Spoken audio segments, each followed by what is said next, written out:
안녕하세요. 네, 경영학을 강의하는 이인우라고 합니다. 네, 반갑습니다. 네, 얼굴 좀 피세요. 아무리 개학날이지만. 네. 일단 이제 오늘부터 이제 여러분들 회계사 1차 시험 목적상으로 이제 경영학 강의 진행할 거고요. 첫날이고 첫 시간이니까 바로 진도 나가진 않을 거고, 이제 오리엔테이션 좀 할 거예요. 오리엔테이션 좀 할 건데, 오리엔테이션을 좀 길게 할 겁니다. 네, 그러니까 무슨 얘기냐면 이제 처음 이제 여러분들 경영학 하시는 상황이니까 어떻게 이제 공부하셔야 되는지도 좀 말씀을 드려야 되고, 그 다음에 또 제가 어떻게 할지도 말씀을 좀 드려야 되고요. 그 다음에 그 여러분들이 이제 가지고 계시는 경영학이라는 과목에 대한 선입견들도 좀 있어요. 예, 그래서 그런 것들 좀 깨드리기 위한 목적으로 이제 접근 순서.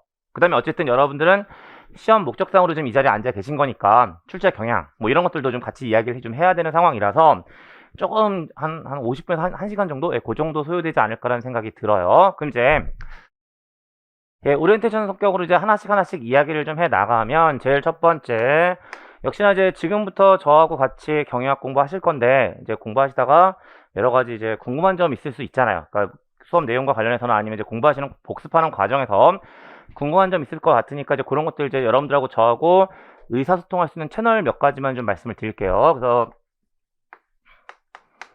네, Q&A 관련된 이야기 드리면 일단 가장 기본적으로 어쨌든 지금 시간표상으로 일주일에 3번씩 경영학 들어가 있단 말이에요. 예, 그리고 애석하게 아침에 해요. 그래서 어쨌든 이제 일주일에 3번씩 어쩔 수 없이 저 볼 거니까 수업 시간 이용해서 뭐 질의응답 하시는 건 당연히 가능하다라고 보시면 되고요. 그 외적으로 일단 그 해커스 홈페이지 들어가시면 그 복습 동영상 밑에 이제 질문할 수 있는 버튼이 있을 거예요. 예, 그래서 거기 이용해서 질문 올려주시면 되고요. 그 다음에 그 제 이메일 하나 알려드릴게요. 이메일 하나 알려드릴 테니까 그 이메일 통해서도 저한테 질의응답 할 수 있을 것 같긴 한데 제 이메일이 fuzzold@연세.ac.kr이고요. 그 교재 그 표지 날개 쪽에 보시면 적혀져 있어요. 그래서 요 이메일 주시면 제가 뭐 특별한 사유 없으면 아마 24시간 이내로 답신 갈 거거든요. 네, 그러니까 이메일을 통해서 저에게 이제 질의응답하는 방법이 있을 거고, 그 다음에 또 한 가지는 그 제가 개인적으로 운영하는 카페 하나가 있어서 그 카페 가입을 통해서도 질의응답 가능할 것 같거든요. 그리고 그 카페가 이제 네이버 카페 운영하고 있고요. 그 카페 명이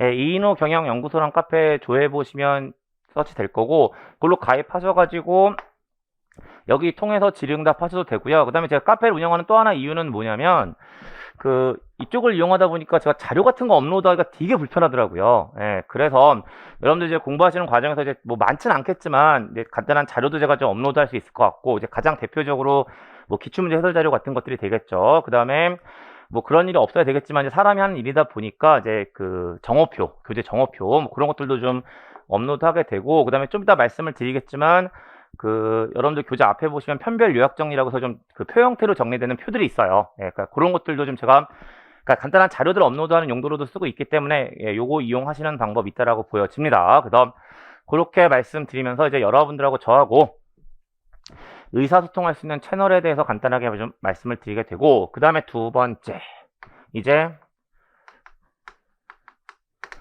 예, 교재에 대해서 좀 말씀을 드릴 건데 뭐 다 가지고 계시는 그 교재예요. 예, 책 제목이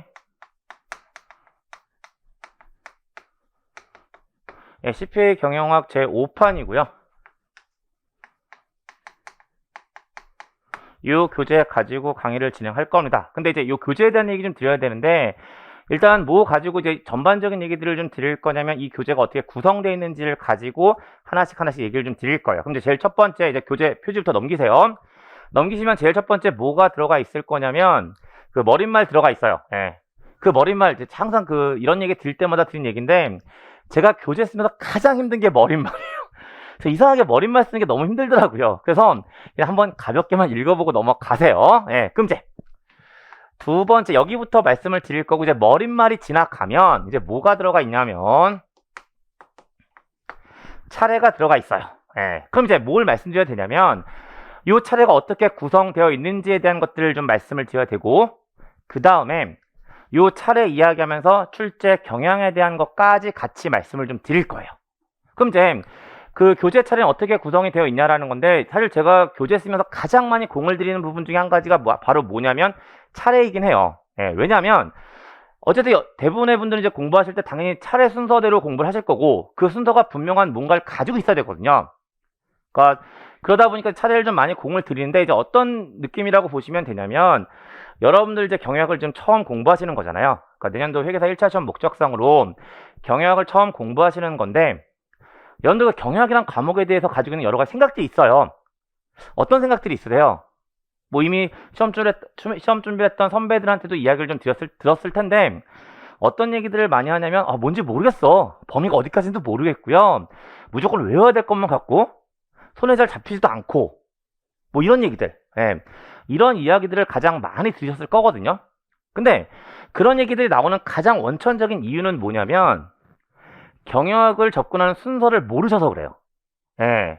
그러니까 대부분의 분들이 이제 경영학을 무조건 암기 과목이라고 생각하시면서 백과사전식으로 공부하시다 보니까 경영학이 손에 잡히지도 않고 어떤 얘기를 하는지도 잘 모르겠고 되게 두루뭉실 보는 건 약간 없잖아 있긴 한데 어쨌든 그런 이제 그 불분명한 선입견들을 많이 가지고 계시거든요. 그래서 이제 제가 제일 많이 공을 들였던 것 중에 하나가 바로 뭐냐면 차례를 경영학을 접근하는 순서대로 가자. 예. 그래서 그 교재 차례는 경영학을 접근하는 순서가 된다라고 보시면 되세요. 그럼 이제 설명을 잠깐 드리면 제일 첫 번째 어떤 얘기를 하게 되냐면요. 너무 유치한 예가 될 것 같긴 한데 여러분들이 영어를 처음 공부하셨을 때 떠올려 보세요. 영어를 처음 공부하셨을 때 처음부터 굿모닝을 할 수는 없는 거잖아요. 당연히 알파벳을 먼저 외우셔야만 영어를 할 수 있는 상황이 되는 거죠.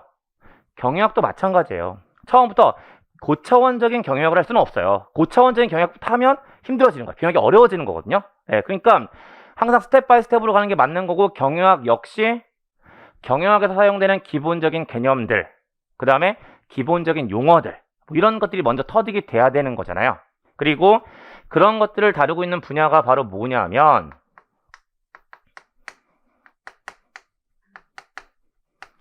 경영학 원론이라고 이야기하는 분야가 있어요. 그래서 제일 첫 번째 뭐부터 진행을 해야 되는 게 맞냐면 경영학 원론부터 하시는 거예요. 그리고 이제 그 경영학 원론이 끝나고 나면 그 다음에 이제 뭘 해야 되냐면 경영학을 연구하기 위한 방법론이 있습니다. 방법론이 있어요. 그래서 두 번째 스텝으로 그 방법론에 대해서 정리를 하셔야 되는데 경영학은 그 방법론이 딱 두 가지입니다. 두 가지. 첫 번째, 숫자를 사용하지 않는 방법론이 있어요. 그리고 그러한 부분을 우리는 뭐라고 이름 붙여 줄 거냐면 조직행동론이라고 이름을 붙여주게 돼요. 그럼 당연히 명칭은 일단 뒤로 빼고요. 어떤 의미를 가지고 있는 분야가 있을까요? 숫자를 사용하는 방법론의 의미를 가지고 있는 과목이 있을 거예요. 그리고 그걸 과거에는 OR, 계량 경영학이라고 했었는데 그 학계에서 명칭이 너무 없어 보여 해서 명칭이 바뀌었어요. 뭐라고 바뀌어버렸냐면 경영과학이라고 명칭이 바뀌어버렸습니다. 그래서 방법론으로서 조직행동론과 경영과학이라고 이야기하는 두 가지를 보시는 거고 그 다음에 뭘 하는 거냐면 소위 이야기하는 경영학은 모두 4개의 분야를 가지고 있어요. 기본적으로 4개의 분야를 가지고 있고 그 4개의 분야를 하시는 겁니다. 그리고 그 4개의 분야가 바로 뭐냐면 인적 자원 관리, 그 다음에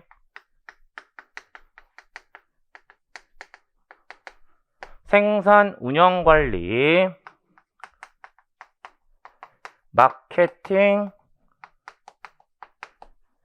재무 관리라고 이야기하는 4개의 분야를 하시는 거예요. 그리고 그게 끝나고 나면 이걸 종합 정리하는 관점으로 경영 전략이란 분야를 하시는 거고요. 그 다음에 이 전체 밑바닥에 깔려져 있는 분야가 2개예요. 그리고 그 2개가 바로 뭐냐면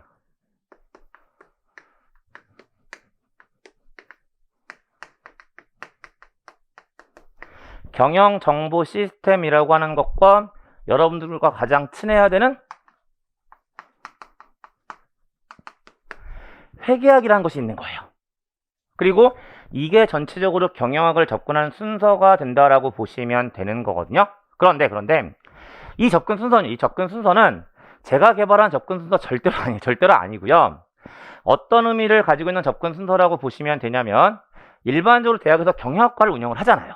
예, 그리고 그 경영학과를 운영할 때 기본적인 커리큘럼이라고 보시면 되세요. 그리고 이제 역시 대학에서 커리큘럼을 짠다면 다시 스텝 바이 스텝으로 짰을 거잖아요. 그러니까 일반적으로 대학에서 이제 경영학과를 운영하는 기본적인 커리라고 보시면 되거든요. 근데 여기서 한 가지 문제가 있어요. 어떤 문제가 있냐면, 일반적으로 대학에서 경영학과를 운영하는 목적은 뭘까요? 이 자리에 아마 경영학과 다니시는 분들이 있으실 거잖아요. 대학에서 경영학과를 운영하는 목적은 뭘까요? 다들 이 얘기 드리면 되게 비웃으시는데 경영자를 양성하는 거예요. 네. 일반적으로 대학들이 4년제 대학 경영학과를 운영하는 이유가 경영자를 양성하는 거거든요. 근데 여기 계신 여러분들이요, 혹시 이 자리에 계신 여러분들 중에 경영자가 되기 위해서 이 자리에 앉아 계신 분 있으실까요? 이 수업을 듣는 이유가 경영자가 되기 위해서일까요? 아니시죠. 철저하게 내년도 1차 회계사 과목 경영학을 다루기 위한 목적으로 이 자리에 앉아 계신 거예요. 그러면 이제 그랬을 때 굳이 이 순서를 따라가야 될 것이냐? 이 순서를 똑같이 따라갈 필요는 없으세요. 물론 전혀 관련이 없다라면 얘기 꺼내지도 않았겠죠. 예, 그러면 이제 어떤 순서로 따라가는 게 이제 가장 수업 목적상의 경영의 형태가 되냐라는 건데, 지금 맨 마지막에 경영 전략 들어가 있고요. 경영학과에서의 경영 전략이라는 것은 전체를 좀 조망하는 형태로 가야 되기 때문에 맨 마지막으로 빼요. 그런데 얘가 시험 목적상으로 접근해 버리면 그렇게 고차원적인 것들을 물어보고 있지 않아요. 그냥 경영 전략 안에 들어가 있는 기본적인 개념들, 용어들, 도구들, 이런 거 중심으로 이야기를 하고 있거든요. 그러니까 굳이 얘를 맨 뒤로 뺄 이유는 없어요. 그래서 저는 어디서 같이 말씀을 드릴 거냐면 여기서 붙여서 이야기를 할 겁니다. 그래서 경영학 원론과 경영 전략이라는 것을 붙여서 정리를 하게 될 거고, 그 다음에 여기 지금 제 칠판에 판사한 내용들 중에 제가 다룰 필요가 없는 부분들이 몇 가지 있어요.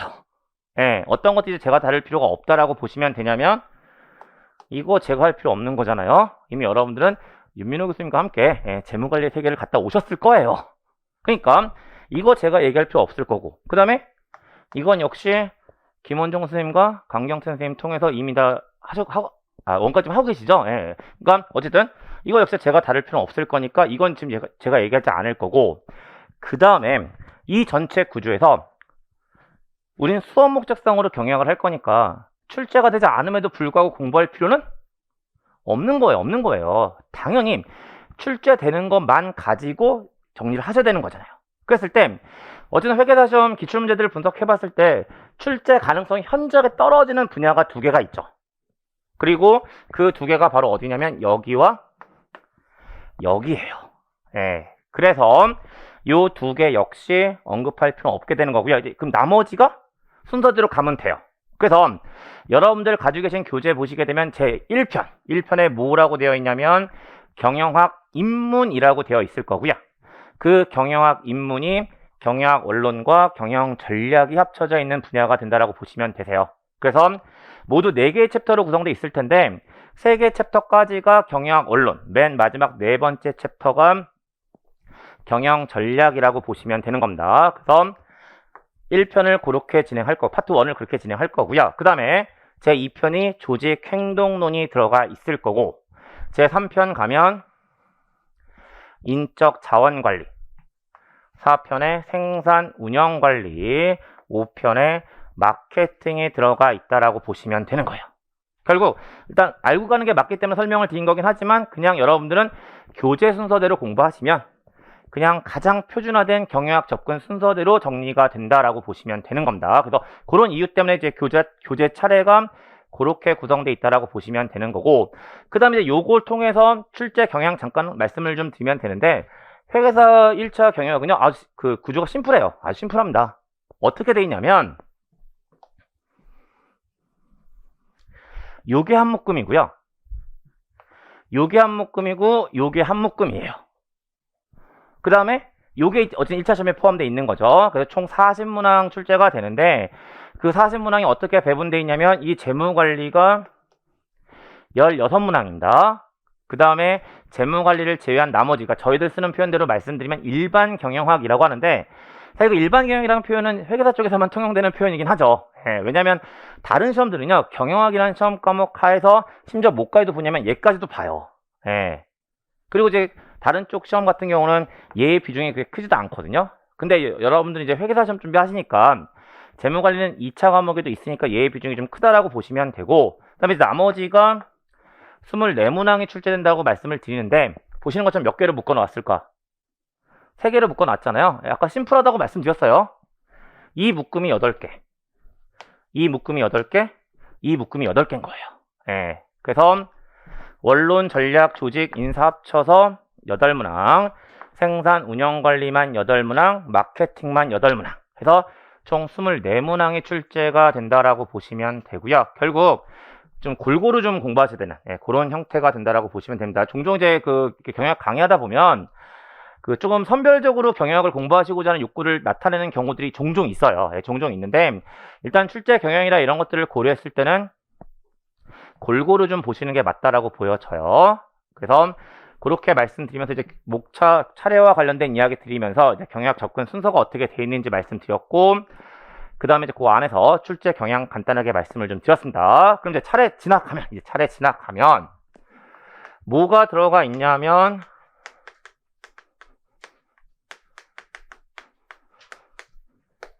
편별, 요약, 정리라고 이야기하는 표 형태로 한 11페이지인가 그 정도 들어가 있는 걸로 기억이 되거든요. 예. 그럼 이제 그건 어떤 의미를 가지고 있냐는 건데, 제 입장에서도 이제 활용도를 좀 가질 목적으로 만들어 놓은 표긴 한데, 역시나 나중에 뒤에서 말씀을 드리겠지만, 여러분들이 경영학을 공부하실 때 가장 중요한 건 뭘까요? 암기력이 아니고요, 익숙함이에요. 예. 그러니까 일단 경영학을 처음 공부하시는 분들 입장에서 가장 중요한 건 익숙해야 돼요. 경영학이 익숙해야만 그만큼 빨리 빨아들일 수 있고, 그만큼 빨리 암기하는 게 아니고요, 빨리 이해할 수 있어요. 예. 그래서 이제 그 익숙함을 만들어드리기 위한 목적으로 얘를 좀 활용하게 되는데, 얘는 어떤 의미라고 보시면 되냐면, 사실 이제 제 입장에서 활용도를 말씀드리면, 여러분들이 경영학을 처음 시작하실 때, 그 다음에 경영학을 공부하시는 과정 중에서, 그 다음에 시험 당일날 1교시 보기 직전에 활용할 수 있게끔 만들어 놓은 거라고 보시면 되세요. 그러니까 무슨 얘기냐면, 일단 경영학을 처음 시작하실 거잖아요. 처음 시작하신다면 일단 이 경영학이 어떤 생김새를 가지고 있는지는 알고 시작을 해야 될 거잖아요. 예. 그럼 이제 그 생김새를 알기 위해서는 물론 목차 차례를 통해서도 어느 정도 이해하게 되겠지만, 그거보다 조금 더 자세하게 한번 조망해 볼 필요는 있을 것 같거든요. 그래서 경영학을 처음 시작하시기 전에, 아, 경영학에서는 이런 얘기를 하는 거구나 라는 것들을 보여드리기 위한 목적으로 들어가 있는 것이 일단 얘예요. 그 다음에 가운데 얘기는 잠깐 뒤로 미루고요. 마지막은 어떤 용도로 쓰시면 된다라고 보여지냐면, 시험 당일날이 됐단 말이에요. 내년 뭐 2월 정도 되겠죠. 시험 당일날 시험장 가시면서 그냥 펜만 가지고 갈 수는 없는 거잖아요. 소위 얘기하는 막판 뒤집기라는 게 있는 거잖아요. 그럼 어차피 경작하고 경영학은 1교시에 보니까 그 전에 뭔가 간단하게 볼 수 있는 게 있어야 되잖아요. 근데 그 상황에서 이 두꺼운 교재를 펴서 볼 수는 없어요. 가장 간단하게 1회독으로 할 수 있는 형태로 만들어드리기 위한 목적도 얘라고 보시면 되세요. 그 다음에 이제 가운데가 비었잖아요. 가운데서 어떻게 이용하라고 제가 말씀을 드리냐면, 들고 다니세요. 예, 들고 다니시면서, 그러니까 뭐 여러분들 이동지간 같은데 들고 다니면서 계속 좀 보세요. 예, 계속 보시면 그만큼 익숙해지니까 공부하기가 더 좋다라고 말씀을 드리게 되는 거거든요. 그래서 그런 용도로 쓰는 게 이제 요 편별 요약정리라고 말씀을 드리는데, 이렇게 말씀을 드리니까 예전에 제가 어떤 일이 한번 있었냐면요, 제가 들고 다니라고 얘기를 했잖아요. 예. 제가 이야기한 죄가 있긴 한데, 갑자기 그 얘기가 끝나자마자 어떤 친구가요, 그 열장이가 그거를 북 하고 찢었어요. 예. 근데 물론 제가 지은 죄가 있긴 하지만 그걸 보는데 마음이 무너지는 것 같더라고요. 어떤 책은 제 입장에서는 자식 같은 놈이거든요. 예. 근데 제 눈앞에서 이렇게 북 하고 찢어지는 걸 봤단 말이에요. 북 찢으라고 북은 아닐 거잖아요. 아, 죄송해요. 예. 첫날이니까. 어쨌든 그래서 제가 잠깐 아까 언급하긴 했는데, 그게 제가 마음이 아파서 그걸 PDF로 떠가지고요, 여기다 올려놓을 거고요. 그다음에 이렇게 말씀드리면 또 저 인간이 또 카페 가입시키려고 아주 용을 쓰는구나 라고 생각하실 것 같아서 예? 그 여러분들 이제 복습 동영상 볼 수 있으실 거잖아요. 그래서 동영상 그 오리엔테이션 강에다가 그 붙여달라고 요청을 할 거예요. 네, 그거 첨부해달라고 요청할 거니까 그거 다운로드 받으셔도 되고요. 그것도 싫고 이것도 다 싫으시면 저한테 이메일 한 통 주세요. 회신해 드릴게요. 예, 어쨌든 어떤 식으로든지 간에 그 편별 요약 정리에 대한 내용들은 PDF로 드릴 거니까, 그러니까 뭐 여러분들 이제 사실 요즘 종이로 들고 다니시는 분은 없으시잖아요. 뭐 패드에 넣어갖고 다니시든지 아니면 스마트폰에 넣어갖고 다니시든지 뭐 그건 여러분들 마음대로 하시면 될 것 같고, 어쨌든 요건 제가 PDF로 제공을 해 드릴 거니까 수시로 보시면서 계속 경영하기 익숙해진다라고 보시면 되시고요. 이게 그 필요한 이유 중에 한 가지가 바로 뭐냐면, 지금은 여러분들께서 이제 그 회계사 시험 준비하신 지 몇 달 안 됐잖아요. 그러니까 아직까지는 시간이 좀 많다라고 느껴지실 겁니다.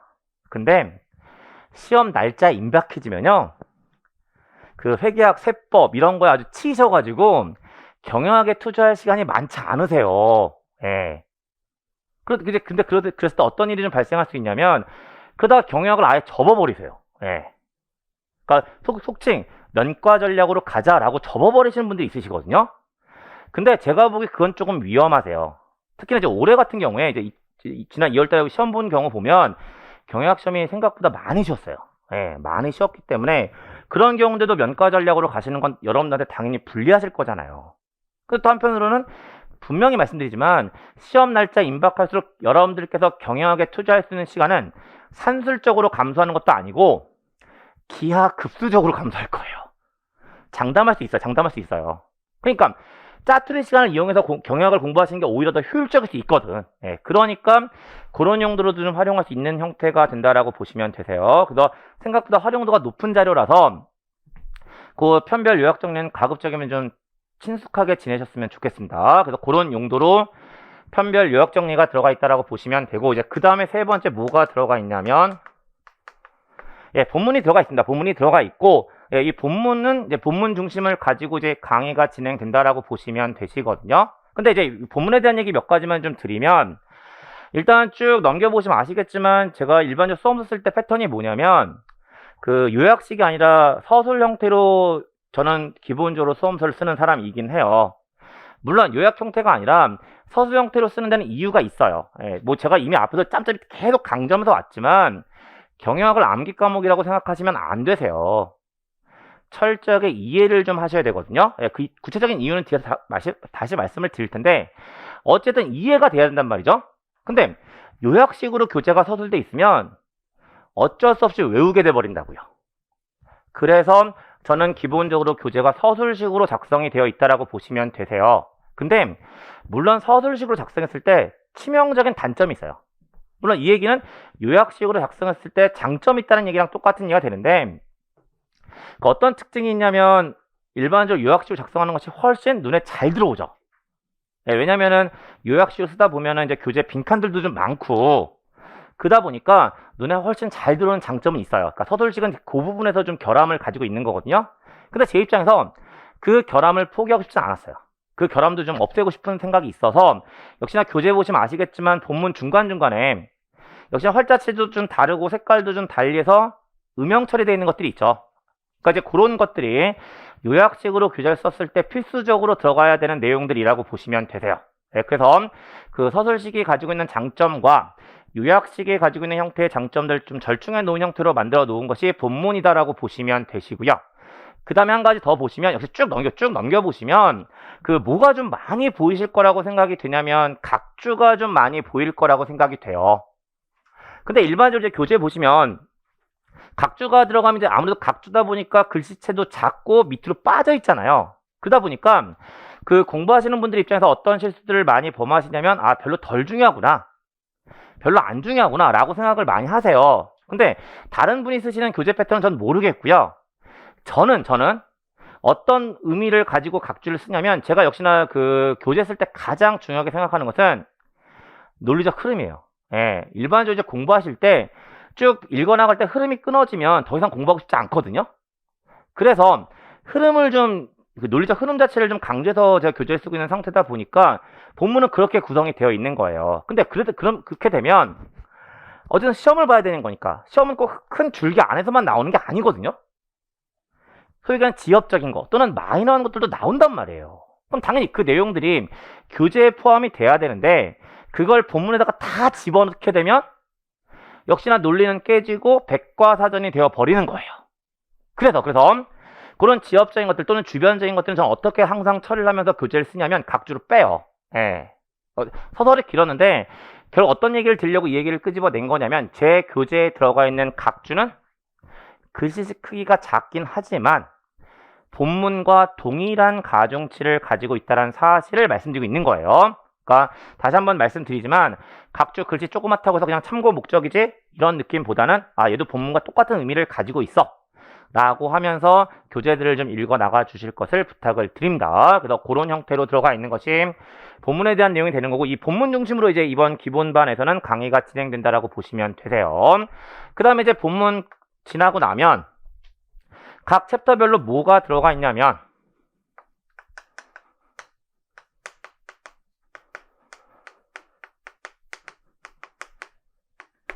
출제 및 예상 문제 같은 것들이 들어가 있죠. 기출 문제 및 예상 문제가 들어가 있고요. 말 그대로예요. 지금까지 회계사 기출됐던 문제 2000년도부터 2022년도까지 기출 문제들 다 그 각 챕터별로 담고 있다라고 보시면 되고요. 거기에 추가적으로 기출 문제 아닌 문제들 제가 좀 만든 문제들 조금 더 얹어가지고 문제가 구성돼 있다라고 보시면 되세요. 근데 이 문제는 이제 어떤 형태로 활용하실 것을 좀 부탁을 드리냐면 일단 이제 진도 나가면서 한번 풀어보실 거잖아요. 풀어보시면 되는데 나중에 다시 이제 제가 사실 이번에 이 교재 내면서 어떤 생각을 좀 했냐면 이제 일반적으로 교재 포메이션은 기본서 기출문제 이렇거든요.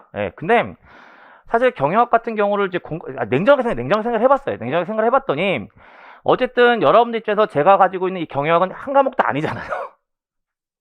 0.6 과목이잖아요. 재무관리가 0.4 있으니까 저 되게 냉정한 사람이에요.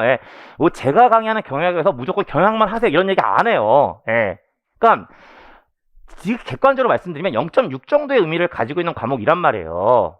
근데 굳이 똑같은 기출문제를 기본서에 넣고 또 객관식 문제지를 만드는 건 여러분들에게 이중의 부담을 주는 거 아니야? 라는 생각이 들었어요. 갑자기.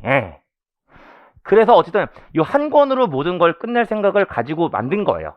그러면 결국 무슨 얘기냐면 지금 기본반에서는 이 본문 가지고 강의가 진행된다라고 보시면 되고요. 그 다음에 이제 나중에 객관식반 진행할 거잖아요. 그리고 객관식반에서 이 문제 다시 해설하면서 끌고 간다라고 보시면 되거든요. 그러니까 지금 기본반 가시면서 이제 한번 문제 한번 쭉 풀어보시고요.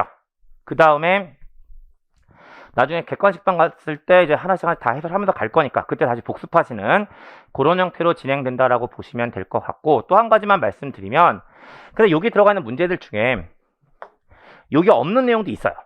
분명히 있습니다. 분명히 있는데 왜 그런 일이 생긴다라고 말씀을 드리냐면 역시나 저 백과사전 만드는 거 너무 싫었어요. 왜냐면 다시 한번 말씀드리지만 암기하시는 순간 경영학은 여러분들 머리를 터지게 만들지도 몰라요. 그러니까 일단 논리적으로 쓰는 거고요. 근데 역시 아까도 말씀드렸지만 지엽적인 게 나올 수 있으니까 그런 것들은 본문을 통해서 정리하시는 게 아니라 문제를 통해서 정리하시는 게 훨씬 효율적이에요. 그리고 이제 그런 것들은 그런 이유들 때문에 제가 해설을 좀 더 자세하게 붙여놓고 있기는 있어요. 그러니까 다시 한번 말씀드리면 요 들어가 있는 문제들 중에 교재 본문에 없는 내용이 있음을 분명히 말씀을 드리고 그런 내용들이 등장하면 그냥 이 문제 가지고 내용 정리하면 되는 거구나 라고 생각하시면 되는 거예요. 그래서 그런 형태를 가지고 이제 기출 및 예상 문제까지 말씀을 드리게 되는 거고 그 다음에 하나 또 빠졌네요. 그 다음에 그럼 이제 요 내용 보시면 그러니까 이제 챕터 내용 있고 거기에 관련된 기출 문제들이 붙어 있을 거잖아요. 근데 이제 강의를 하다 보니까 작년에 이제 어떤 요구 사항들이 좀 있었냐면 연도별로 보고 싶어 하시는 분들이 있으시더라고요. 기출 문제를. 그러니까 그런 경우들이 좀 있는 것 같아요. 그러니까 연도별로 이제 모의고사 보는 느낌 가지고 기출 문제를 보고 싶으신 분들도 있으신 것 같더라고요. 그래서 5월 내로 출간이 될 거긴 한데 제가 연도별로 2020년부터 2000년도부터 2022년도까지 연도별로 이제 기출문제 정리하고 교재안을 낼 거예요. 그래서 책 제목 기출문제로 정리하는 경영학 3, 그러니까 1, 2는 다른 것 때문에 나온 게 있어서 기출문제로 정리하는 경약 3이라고 해서 이제 그 연도별로 정리한 기출문제집이 또 나올 거니까 혹시 꼭 하라는 얘기가 아니고요. 예, 저 강의하면 책 팔아먹고 싶은 생각 전혀 없어요. 없으니까 그냥 필요하신 분들은 용도에 맞게끔 쓰실 분들은 쓰시면 될 것 같아요. 그래서 지금 여기 들어가 있는 것은 각 챕터별 내용서 이제 거기에 관련된 기출문제가 들어가 있다면 연도별로 정리한 거 보고 싶으시면 그 책 5월달에 다시 출간될 거니까 뭐 참조하실 분들은 참조하셔도 되지 않을까라는 생각이 들어요. 그래서 거기까지 말씀드리면서 교재와 관련된 이야기들 마무리 짓고요. 네, 좀 길었네요. 그 다음에 이제 이 교재 가지고 저는 강의를 할 거고 제가 어떻게 강의하는지에 대해서 이야기를 좀 해야 되겠죠. 그래서 강의 방법에 대해서 말씀을 좀 드릴 거고 역시나 가장 큰 전제 저는 철저하게 어떻게 강의를 하는 사람이긴 하냐면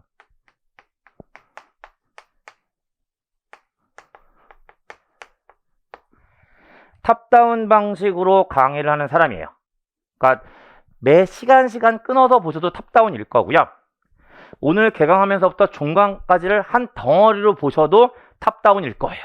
예, 철저하게 전 탑다운 형태로 강의하는 사람이기 때문에 그렇게 정리할 건데 여기서 그냥 탑다운이 어떤 의미를 가지고 있는 거냐면 그냥 백과사전식으로 나열하는 거 안 한다니까요.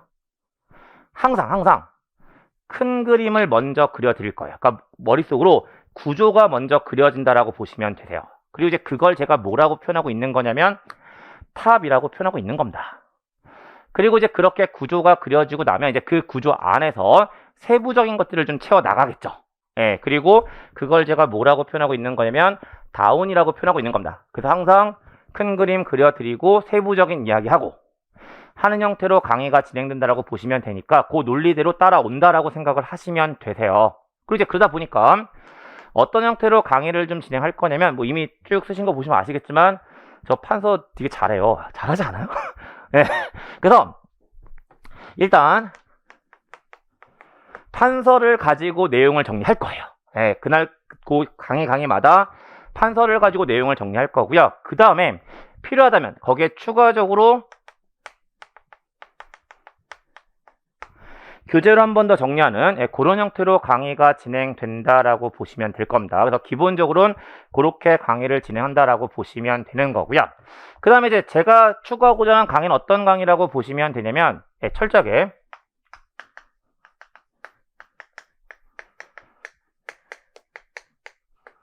이해 중심으로 강의를 할 거예요. 그러니까 무조건 외우라고 말씀드리지 않을 거고요. 철저하게 이해를 시켜드릴 거고요. 그리고 이해가 되면 또 자연스럽게 외워진단 말이에요. 그래서 이해 중심으로 강의를 진행할 거라고 말씀을 드리는 거고 그 다음에 이제 구조를 잡아드리면서 아까 여러분들이 이제 가지고 계시는 경영에 대한 가장 대표적인 선입견이 뭐냐면 손에 안 잡히는 것 같다고 말씀을 드렸잖아요. 그걸 이루어 드릴게요. 전 할 수 있어요. 그래서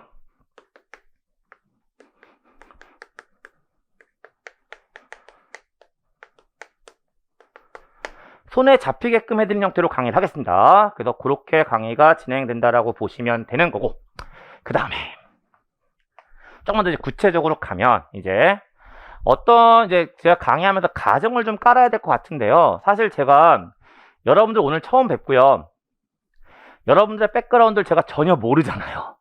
그러니까 어떤 분들은 뭐 경영학과 전공하시는 분도 있으실 거고 아니면 정말 경영학에 처음이신 분들도 있을 거라고 생각이 되거든요. 그럼 이제 그 상태에서 저는 분명히 가정을 깔고 강의를 진행해야 될 텐데 이미 경영학을 어느 정도 하신 분들한테는 조금 죄송합니다. 죄송하지만 어쨌든 저는 어떤 형태의 가정을 깔고 강의를 진행할 거냐면 여기 계신 여러분들은 경영학에 기억도 보지 못한 상태라고 가정을 하겠습니다. 혹시 기분 나쁘시면 죄송하긴 한데 어쨌든 저는 가정을 하고 강의를 해야 되잖아요. 그래서 철저하게 제로 베이스에서 가정하고 강의를 진행하겠습니다. 그래서 처음에는 좀 진도가 느리기도 할 거고요. 그 다음에 처음엔 좀 스텝 바이 스텝이다 보니까 좀 자세하게 설명도 할 거예요. 왜냐하면 토대가 잘 쌓아지면 거기다 새로운 것들을 얻는 것은 어렵지 않습니다. 근데 토대가 약하면 뭔가 새로운 것을 얻는 것도 힘들어져요. 그래서 처음에는 토대를 좀 잘 쌓아드려야 되기 때문에 좀 자세하게 설명도 할 거고 생각보다 진도가 좀 빠르지 않다는 느낌도 가질 거예요. 물론 이제 얘기 나온 김에 잠깐 말씀드리면 근데 뒤에 가면 이제 속도가 붙겠죠. 속도가 붙을 겁니다. 그래서 그런 형태로 강의가 진행된다라고 보시면 되고, 그 다음에 또 모두 좀 신경을 쓰면서 강의를 진행을 할 거냐면,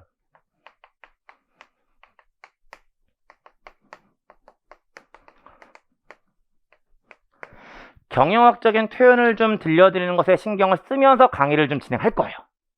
이게 어떤 의미인지를 잠깐 말씀을 드리면, 일단 경영학이라는 과목 자체가 사회과학의 성격이 강하다 보니까 우리가 일상생활 사용하는 용어들이 그대로 들어오는 게 생각보다 많아요.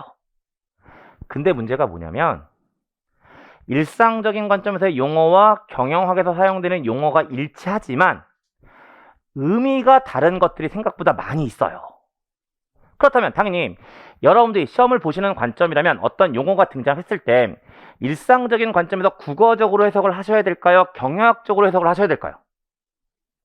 경영학적으로 해석을 하셔야 되겠죠. 그러니까 그런 것들을 좀 많이 알려드린 형태로 강의를 좀 진행하게 될 거고, 맛보기로 한 가지, 두 가지만, 맛보기로 두 가지만 좀 말씀을 드리면, 첫 번째, 경영학 하시다 보면 고전적 또는 현대적 이란 표현들을 종종 보실 거예요. 그러면 그냥 우리 국어적으로 가자고요. 고전적, 현대적이라고 한다면 고전적은 옛날 거, 현대적은 요즘 거라고 해석을 하실 거잖아요. 그런데 경영학에선 의미가 달라요. 경영학에서 사용되는 고전적 또는 현대적이라는 것은 옛날 것, 요즘 것이란 의미는 거의 없어요. 어떨 때 고전적이라는 표현을 쓰냐면 인간에 대한 가정을 X로 가정하고 있을 때 고전적이라고 이야기하고요. 인간에 대한 가정을 Y로 가지고 있을 때 현대적이라고 해요. 그러면 이제 여러분들 시험 보러 들어가셨을 때 출제자가 고전적 블라블라블라 라고 문제를 출제했다면 옛날 거? 라고 해석하시는 순간 정답은 멀어지는 거예요. X관점이라고 해석하시는 순간 정답이 가까워지는 거죠. 그러니까 이런 것들. 그 다음에 하나만 더요. 역시 이제 많이 언급되는 내용 중 하나인데 수평적과 수직적. 그러면 수평적과 수직적이라는 표현 보시게 되면 우리가 국어적인 관점에서 수평적이라는 것은 이걸 의미하는 거고 수직은 이거잖아요. 그런데 역시나 경영학에서 사용되는 수평과 수직은 수평, 수직의 의미는 거의 없어요.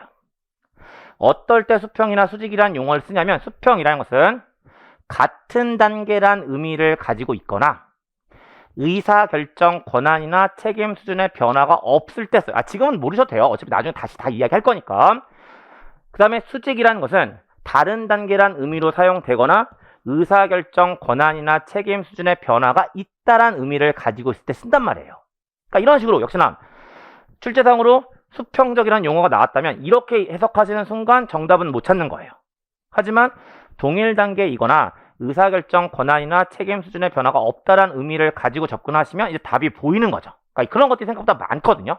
그래서 그러한 경영학적 표현들이 나올 때마다 좀 설명을 드리면서 이야기를 끌고 간다라고 보시면 되는 거고, 그런 것들을 가지고 강의를 좀 진행할 거니까 좀 염두에 두면서 앞으로에 대한 강의들을 좀 들으시면 될 것 같아요. 그럼 이제 제가 어떻게 할지를 간단하게 말씀을 드렸으니까 이제 여러분들께서 어떻게 하셔야 되는지를 왕창 말씀드릴 거예요. 그럼 이제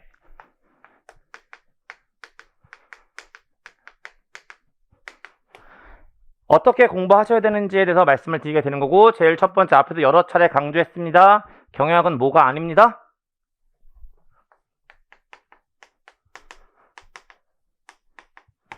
암기 과목이 아니라고 말씀을 드렸어요. 분명히 철저하게 이해 중심으로 공부를 하셔야 되고요. 그래서 전 모두 절대로 하지 말라고 말씀을 드리냐면 앞자 따는 거 절대로 하지 말라고 말씀을 드려요. 그러니까 제가 객관 시험 형태의 경영학을 공부하실 때 절대로 하지 못하게 하는 게 딱 두 가지거든요. 두 가지인데 그 중에 하나가 바로 뭐냐면 앞자를 따는 거고요. 그다음에 또 한 가지가 바로 뭐냐면 OX 형태로 공부하시는 분들이 있어요. 그러니까 문장 가지고 뒤에 OX 붙여가면서 OX 형태로 공부하시는 분들이 있으신데 절대로 다른 과목은 전 모르겠어요. 다른 과목은 모르겠고요. 경영학에서는 절대로 하시면 안 되는 공부 방법이에요. 이유 설명 드릴 거예요. 먼저 왜 앞자를 따면 안 된다라고 말씀을 드리냐면 여러분들 이제 1차 시험 기준으로 말씀드리면 어쨌든 회계학, 세법, 상법, 경제학, 경영학이잖아요. 근데 그 나머지 과목하고요, 경영학이 가지고 있는 극명한 차이점이 있어요. 다른 건 아니고요. 회계학은 회계 기준이 있고요. 세법은 세법전이 있고 상법은 상법전이 있어요. 그리고 경제학은 역사와 전통이 오래된 과목이다 보니까 어떤 출제자가 문제를 출제하던 사용되는 용어가 표준화, 통일되어 있어요. 네. 그런데 경영학은 역사가 그렇게 오래되지도 않았고요. 경영학전도 없어요. 그리고 사실 대한민국에 들어와 있는 경영학은 기본적으로 어떤 형태가 대부분이냐면 미국의 원서들을 번역해 놓은 형태가 대부분이란 말이에요. 근데 그렇게 돼버리면 당연히 번역이라는 것은 똑같은 영어 단어지만 누가 번역했냐에 따라서 사용되는 용어가 달라질 수 있다는 거죠. 그런데 이해를 수반하지 않고요, 무조건 앞잘 따서 외워버리시면 어떤 일이 분명히 발생할 거냐면 시험장에 들어갔는데 그 앞자가 안 나오는 거야. 예. 당연히 그럴 수밖에 없어요. 그 출제자가 그 단어를 안 쓸지도 모르는 거니까. 그런 경우가 돼버리면 당황이 되거든요. 그래서 가급적이면 저는 앞자 따는 걸 하지 말라고 말씀을 드리고요. 근데 이렇게 말씀드리면 잘 안 들으세요. 따실 거거든요. 왜냐면 다른 과목에서 공부하셨던 영향, 특히 법학 과목은 앞자 따는 거 너무나 중요하거든요. 예. 그러니까 단순했던 공부 습성 때문에 그걸 경영에서 버리시는 건 쉽지 않으시니까 제가 앞자 따는 걸 말릴 생각은 없는데요. 무조건 따는 건 하지 마시고 최대한 이해를 한 다음에 따시라고요. 예, 이해를 한 다음에 따라고 말씀을 드립니다. 그 다음에 두 번째, OX 형태로 공부하시는 거 왜 안 된다고 말씀을 드리냐면 역시나 경영학은 이것도 이제 나중에 실적으로 강의 들어가면 제가 꼭 이야기할 건데 철저하게 경영학은 절대적인 개념보다는 상대적인 개념이 지배하고 있는 학문이라고 보시면 되세요. 그러다 보니까 똑같은 문장이라도요, 어느 문제에 사용되느냐에 따라서 O와 X가 달라질 수 있어요. 예. 그리고 그런 상태임에도 불구하고 무조건 문장 베이스로 O, X를 정리해버리시면 다른 문제에 들어서 다르게 해석이 되는데 그걸 판단하지 못하실 가능성이 있거든요. 그래서 가급적이면 OX 형태로 문장들을 놓고 OX 형태로 공부하시는 건 바람직하지 않습니다. 뭐 나중에 제가 문제풀이 과정 가서도 분명히 말씀을 드리겠지만 경영학은 어떻게 문제를 푸시는 게 맞냐면요, 일단 전제들이 몇 가지 있어요. 객관식 문제 정답은 몇 개일까요? 한 개예요. 그리고 그 한 개를 찾는 게임이 되는데 주어진 보기 5개 중에 상대적으로 문제 요구사항에 부합되는 거 하나를 찾으시면 되는 거예요. 그러니까 그 5개를 독립된 문장 5개로 보시는 게 아니고 상대적으로 보시면서 뭐가 가장 요구사항에 부합되는지 상대적으로 문제를 푸셔야 되거든요. 예. 그래야만 경영학을 고득점할 수 있으세요. 이걸 못하시면 경영학은 고득점 못하세요. 예. 그러니까 상대적으로 접근한다는 이유가 있기 때문에 가급적이면 OX 형태로 공부하시는 건 저는 추천하지 않습니다. 그래서 그런 것들을 가지고 이제 첫 번째 이야기 말씀드린 겁니다. 그래서 요건 제발 좀 지켜주세요.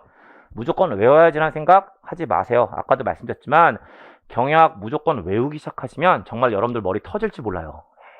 그래서 철저하게 이해 중심으로 좀 접근하자라고 말씀을 좀 드리게 되는 거고, 그 다음에 두 번째, 아까도 역시나 말씀을 잠깐 드렸는데 경영학을 공부하심에 있어서 가장 중요한 건 뭐라고요? 한 20분 지났어요. 익숙함이라고 말씀을 드렸잖아요. 익숙함. 예.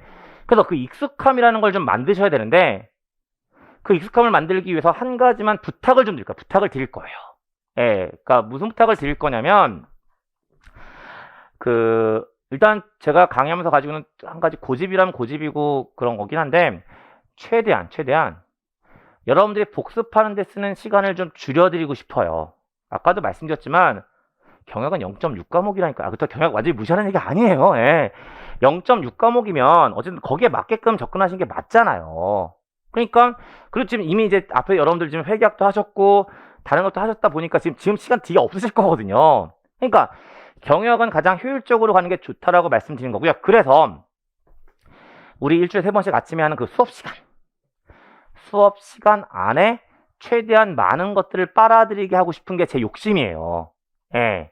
그리고 그걸 하기 위해서는 뭐가 만들어져야 된다? 익숙함이 만들어져야 된다라고 말씀을 드리고 있는 거거든요. 이게 왜 중요하냐면 그 사람은 인지적으로요. 그러니까 여러분들 공부한다는 건 정보를 받아들이는 거죠. 그런데 익숙하면 잘 받아들이세요. 그런데 익숙하지 않으면 천천히라도 받아들이면 괜찮은데 기본적인 마인드는 튕겨내버리는 마인드예요. 그러니까 그만큼 익숙함을 만드는 건 중요하거든요. 그리고 역시 수업 시간에 이제 뭔가 익숙함이 만들어진 상태라면 더 잘 빨아들이실 거잖아요. 서설이 길었는데 그래서 뭘 좀 부탁을 드릴 거냐면 미리 단서 깔지만 예습하라는 얘기 아니에요. 예, 예습하라는 얘기 아니고요. 수업 시작하기 전에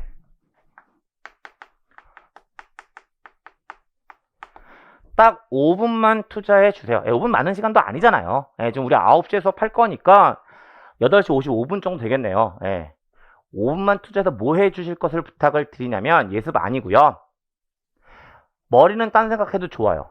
단 눈은 그날 나갈 진도들 한 번만 쭉 훑어봐 주시기를 부탁을 드려요. 되게 아무것도 아닌 것 같지만 생각보다 큰 힘을 발휘할 거예요. 왜냐면 미리 한번 쭉 훑어봐 보시면 제가 수업 시간에 이제 떠드는 이야기들이 여러분들 입장에서 두 번째 자극이 되잖아요. 그리고 그 두 번째 자극이 되면서 이미 얄팍하긴 하지만 익숙함이 만들어지는 거예요. 그리고 그렇게 돼버리면 수업 시간에 빨아들이는 속도가 훨씬 빠를 거거든요. 그래서 5분만 투자해서 좀 해주실 것을 부탁을 드리는데 이게 모두 연결을 시켜드리게 되냐면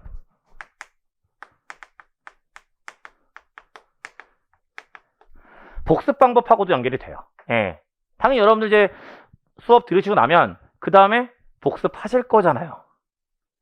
안 하실 생각이었던 거예요? 하실 거잖아요. 그러니까 그 복습하는 방법에도 활용을 하시면 분명히 의미를 가지게 되는데 무슨 얘기냐면요. 우리가 일반적으로 책상에 앉아서 복습해야지 라는 생각이 들면 어떻게 하실 거냐면요. 1페이지부터 10페이지까지 복습한다고 했을 때 1페이지부터 꼼꼼하게 읽어가면서 이해할 건 이해하고 또 외워야 될 건 외워가면서 그렇게 공부하실 거잖아요. 그런데 경영학은 그렇게 공부하시면 복습 시간이 무지하게 길어질 거예요. 절대로 그렇게 하시면 안 되고 경영학은 어떻게 복습할 것을 부탁을 드리냐면 역시나 복습에서도 이걸 만드는 거예요. 무슨 얘기냐면 1페이지부터 10페이지까지 복습한다고 했을 때 일단 1페이지부터 10페이지까지를 한 두세 번 정도 가볍게 읽어보세요. 다독을 하시라고요. 그냥 한번 쭉 두세 번 정도 읽어보시라고요. 그리고 나서 꼼꼼하게 정독을 하시는 형태. 그렇게 하셔야만 경영학에 대한 전체 복습에 대한 시간을 줄일 수 있어요. 물론 이렇게 말씀드리면 잘 못 받아들이시죠. 왜냐면 이거 할 건데 이게 추가되는데 어떻게 시간이 더 줄어듭니까? 라고 생각하실 텐데 이걸 한 다음에 정독을 하게 되면 여기에 들어가는 시간이 확 줄어요. 그러니까 가볍게 한 두세 번 읽어보는 과정에서 어느 정도 익혀지는 것들이 있단 말이죠. 그러니까 여기에 소요되는 시간이 확 줄어들기 때문에 전체 시간은 100% 줄어요. 그러니까 처음부터 정독하시지 마시고요. 처음에는 한 두세 번 복습할 진도들을 한번 쭉 읽어보시고 그러니까 그때 읽을 때 어느 정도 강도라고 말씀을 드리냐면 여러분들 소설책 보시는 것보다는 조금만 딥하게 그러니까 소설책 보는 것보다는 조금 더 자세하게 한 두세 번 읽어보신 다음에 정독하신 형태로 복습하실 것을 추천을 드리고요. 그래야만 전체 복습 시간이 줄어들어요. 그래서 좀 컴팩트하게 가성비 좋게 갈 수 있다라고 말씀을 드리게 되고요. 역시나 저는 이제 개인적으로 저를 소개할 때 뼛속까지 경영학을 한 사람입니다라고 말씀을 드리기 때문에 제가 너무나 중요하게 생각하는 건 가성비예요. 가성비. 그래서 그런 것들 때문에도 말씀을 드리는 거니까 요건 가급적이면 좀 지켜봐 주세요. 제가 이걸 왜 계속 부탁을 드리냐면요. 오늘도 보셔서 아시겠지만 저 조금 일찍 들어와 있잖아요. 앞으로 계속 그럴 거예요. 그러니까 아무리 늦어도 8시 55분까지는 들어와 있을 거거든요. 그럼 제가 들어와서 뭐 하냐면 그냥 뭐 하고 계시나 좀 봐요. 그럼 뭘 보는 걸까? 이거 좀 해달라고 보는데 대부분 처음엔 잘 하세요. 처음엔 잘 하시는데 계속 날짜가 거듭해서 가게 되면 이제 안 하시더라고요. 근데 또 제 입장에서 강요하지 못하니까 좀 가만히 보고는 있는데 해주실 것을 부탁을 드려요. 그래서 그렇게 말씀드리면서 요 이야기 드리는 거고 그 다음에 이제 한 가지만 더 말씀드리면 될 것 같습니다. 뭐냐면 제가 역시나 이제 그 경영학을 강의하면서 제가 강조하는 것 중에 한 가지가 바로 뭐냐면 서브노트예요. 가급적이면 서브노트는 좀 만드셨으면 좋겠습니다. 왜 서브노트를 만드는 걸 제가 강조해서 말씀을 드리냐면, 아까도 말씀드렸어요. 여러분들 이제 내년 2월달 시험 날짜 임박해 갈수록 경영학에 투자할 수 있는 시간은 기하급수적으로 줄 수밖에 없는 구조라고 말씀을 드렸잖아요. 그리고 그러다 보면 이 교재 두께도 이제, 물론 이 교재 여러분들 가지고 계신 거 보시면 아시겠지만 다른 과목에 비하면 얇죠. 예, 다른 과목에 비하면 얇긴 얇은데 그 두께도 나중에 시험 날짜 임박해지면 부담스러워지세요. 예, 부담스러워지시거든요. 그리고 이제 그 부담감이 어떻게 돼버리냐면 자꾸 부담되니까 교재를 못 열어보는 거예요. 그럼 계속 차일피일 미루다 보면 경영학에 구멍이 그러니까 경영학을 잘 하실 필요는 없겠지만 구멍이 생기면 안 되는 거잖아요. 그러니까 그런 일이 생길 거라고. 그럼 이제 그걸 방지하기 위해선 뭐가 좀 필요할 거냐면 조금 컴팩트한 교재라는 표현이 좀 그렇고 자료가 필요한 거잖아요. 근데 제가 아까 교재에 담아드렸던 편별 요약 정리는 너무 컴팩트하잖아. 네, 그건 너무 컴팩트한 거고요. 교재와 편별 요약 정리 사이 정도의 양을 가지고 있는 컴팩트한 자료가 분명히 필요하세요. 왜냐면 나중에는 회독수를 늘리는 게 제일 중요하거든요. 회독수를 늘리는 게 제일 중요하기 때문에 좀 컴팩트한 자료가 필요하세요. 그리고 그 역할을 뭐가 해줄 거냐면 얘가 해줄 거거든요. 그래서 가급적이면 경영학에 대해서 서브노트를 좀 만들어 주실 것을 부탁을 드립니다. 그런데 이렇게 말씀드리면 이제 부담을 좀 가지세요. 왜냐면 이제 서브노트 만드는 것도 사실 이제 일이고 시간이 들어가는 일이잖아요. 그래서 부담을 가지시는데 사실 이제 서브노트 만들 때 가장 큰 부담은 뭐냐면 초고를 만드는 거예요. 그러니까 서브노트 처음 이제 틀을 잡고 처음에 대한 내용들을 만드는 게 제일 어렵고 그것만 만들어지고 나면 이제 그 다음에 추가하는 건 어렵지 않거든요. 근데 그걸 해결해 드릴 거예요. 네, 그걸 해결해 드릴 겁니다. 어떻게 해결해 드릴 거냐면 아까도 말씀드렸지만 그냥 여러분들 별도로 서브노트를 작성하세요라고 말씀을 드리면 또 시간이 또 들어간다고요. 근데 아까도 말씀드렸지만 저는 수업 시간에 모든 걸 해결하고 싶다고 말씀을 드렸잖아요. 만들어 드릴 거예요. 단 제가 나눠 드리진 않을 거예요. 무슨 얘기 드리려고 하냐면 이제 오리엔테이션 끝나고 나면 잠깐 쉬는 시간 가질 거잖아요. 그 시간 동안 노트 한 권을 준비를 하세요. 그러니까 물론 이제 뭐 시간적 여유가 없으신 분들은 뭐 A4지 일단 쓰시고 옮기면 되는 거니까 일단 오늘은 급한 대로 어쨌든 그 노트 한 권을 구입하셔가지고요. 어떻게 하시냐면 제가 이제 오리엔테이션 끝나고 나서 강의 본격적으로 시작하면 아까도 얘기했지만 판서 중심으로 강의를 진행할 거라고 말씀드렸고 지금 오리엔테이션 판서한 것도 보시면 아시겠지만 목차책에 다 지켜가면서 하잖아요. 실제 강의도 마찬가지일 거예요. 예, 실제 강의 역시 목차책에 다 지켜가면서 쭉 판서할 거거든요. 그리고 그냥 그걸 그대로 노트에다가 받아 적으세요.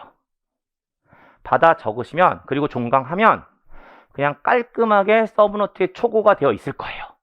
그러니까 그렇게 서브노트를 만드시는 거고 그 다음에 거기다가 이제 여러분들 복습하거나 하면서 공부하시면서 필요한 내용들은 좀 더 추가적으로 써 놓으시면 되는 거잖아요. 네, 그렇게 서브노트를 만드세요라고 말씀을 드리거든요. 물론 이제 이렇게 말씀을 드리면 속으로 이제 지금 이제 저한테 직접 얘기할 수 있는 상황은 아니니까 속으로 이제 얘기하실지도 모르겠어요. 아 그러면 그냥 하나 주시죠. 네, 라고 생각하실지 모르겠는데 몇 가지 이유가 있어요. 뭐 일부는 변명이 될 수도 있을 것 같긴 한데 그 이유를 좀 말씀을 드리면 일단 첫 번째 이유 직접 써보는 것도 공부세요. 네, 그러니까 또 써보면서 이해하는 것들도 있거든요. 그러니까 한번 써보는 것도 분명한 공부가 되기 때문에 쓰라고 말씀을 드리고 그 다음에 쓰면 조금 덜 졸리지 않으실까요? 네, 그러니까 그런 목적이 있고요. 그다음에 두 번째, 이건 뭐 반은 변명이라고 볼 수 있을 것 같긴 한데 제가 못 드리는 가장 결정적인 이유는 뭐냐면 저도 없어요. 네, 그러니까 제가 어떤 서브노트를 가지고 하는 강의가 아니라 저도 이제 머리에서 쏟아내는 강의를 하는 사람이다 보니까 저도 뭐 따로 별도로 서브노트를 가지고 있지는 않거든요. 네, 근데 없어서 못 드려요. 근데 물론 이제 어떤 사연이 한번 있었냐면 한 몇 년 된 것 같은데 그러니까 좀 회계사 쪽은 아니었고 이제 제가 다른 쪽에서도 강의를 하는데 하루 이제 모 과목을 종강하고 났더니 학생 하나가 전 찾아왔어요. 학생 한 분이 전 찾아와서 저 교수님 그 서브노트 없으시다면서요 하면서 자기가 제 칠판 판산 걸 다 적었을 거잖아요. 그걸 가지고 왔어요. 복사해가지고 저한테 가져와서 한 부 드릴게요 라고 저한테 주더라고요. 너무 고마웠어요. 너무 고마웠어요. 그래서 너무 고마워서 그래 이 정성이 있으니까 써야지 하고선 그걸 제가 다음 강의 때 썼어요. 근데 그때 한번 쓰고 나서 다시는 안 써요. 어떤 걸 제가 느꼈냐면 제가 강의하면서 거기다 저를 맞추고 있더라고요. 예. 그러면서 제 강의가 생동감이 생기는 게 아니라 죽어버리더라고요. 그래서 어쨌든 저는 안 쓰거든요. 어쨌든 얘기가 길었는데 제가 갖고 있지 못하기 때문에 못 드려요. 그러니까 가급적이면 여러분들 직접 작성해 주실 것을 부탁을 드리고 있는 겁니다. 그런데 이제 노트 구입하실 때, 그 노트 준비하실 때 한 가지만 말씀을 드리면, 일반적으로 노트들이 어떻게 생겼냐면 이렇게 생겼잖아요. 그럼 이제 이렇게 쭉 이제 하실 텐데, 가급적이면 뭐 기존에 있는 노트 쓰실 거면 어쩔 수 없겠지만, 노트를 새로 구입하시는 분들이라면 이 형태 말고요. 이 형태로 되어 있는 걸 좀 구입하셨으면 좋겠어요. 그러니까 옆으로 좀 긴 거. 예, 왜 이걸 제가 말씀을 드리냐면, 일단 제 판서가 조금 옆으로 길어요. 예, 판서 자체가 좀 옆으로 길다 보니까 이쪽으로 쓰시게 되면 뒤에 가서 되게 애매해지는 상황이 발생을 할 거거든요. 그래서 가급적이면 이런 형태로 이제 서브노트를 좀 만들어 주실 것을 부탁을 드리고요. 그 다음에 또 이런 형태로 서브노트를 작성했을 때 얻게 되는 장점이 있어요. 어떤 장점이 있냐면 이런 형태로 작성하시게 되면 아무래도 빈칸들이 좀 많이 생겨요. 빈 공간들이 많이 생기는 거고, 그 빈 공간엔 뭘 하셔야 될까요?